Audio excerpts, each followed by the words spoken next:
জুলাই যুদ্ধ হিসেবে আমার স্বীকৃতি আছে।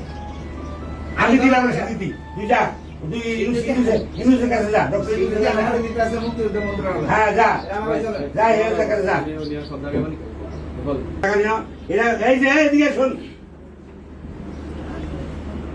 এদিকে এসে টাকা দাও। তুমি নিজে কি মনে করো? আমি কিছু মনে করি না। গত সপ্তাহে একটা ছবি এই তো ঢুকে তোমার আমাকে গালি দিচ্ছেন যে কিসের বালে জুলাই যুদ্ধ করছো তোমরা। এই গালি দিছি। আমরা বলছেন আমারে। হ্যাঁ? আমরা বলছেন আমারে। হ্যাঁ। কি বালে জুলাই যুদ্ধ তোমরা? তুই কি যুদ্ধ করছো? আমি জুলাই যুদ্ধ কি এটা তো প্রমাণ আছে আমার। একটা ঢুকে তুমি জুলাই দোকানে সব আছে। একটা ঢুকে তুমি প্রত্যেকটা লোক জুলাই এই যুদ্ধ। ব্রাক ব্রাক রাখ ব্রাক জুলাই যুদ্ধ। চাঁদপুরে একটি ফাঁস হওয়া ভিডিও ঘিরে শুরু হয়েছে তীব্র বিতর্ক।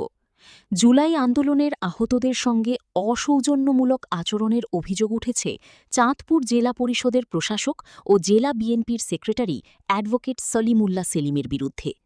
অভিযোগ অনুযায়ী সম্প্রতি জুলাই আন্দোলনে আহতদের একটি প্রতিনিধি দল তার সঙ্গে সাক্ষাৎ করতে গেলে তাদের সঙ্গে অশোভন ও অপমানজনক আচরণ করা হয়। ভুক্তভোগীদের দাবি, তিনি বলেন, জুলাই আন্দোলন শুধুমাত্র বিএনপি নেতাকর্মীরাই করেছে, অন্য কেউই অংশ নয়। শুধু তাই নয়, আহতদের পুনর্বাসনের জন্য সরকারের পক্ষ থেকে যে অনুদান এসেছে সেটিও তিনি তাদের মধ্যে বিতরণ করবেন না বলেও জানান, এমন অভিযোগ উঠেছে। এদিকে সামাজিক যোগাযোগ মাধ্যমে ছড়িয়ে পড়া একটি ভিডিওতে তাকে বলতে শোনা যায়, কিসের জুলাই যুদ্ধ, কোনো জুলাই যোদ্ধা নাই।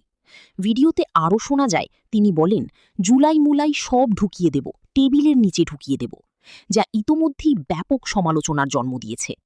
ভুক্তভোগীদের আরও অভিযোগ, তাদের একজনকে জুতার সঙ্গে তুলনা করে অপমান করা হয়েছে, যা অনেকেই চরম অসম্মানজনক বলে মনে করছেন। এই ঘটনার পর এলাকায় ক্ষোভ ছড়িয়ে পড়েছে।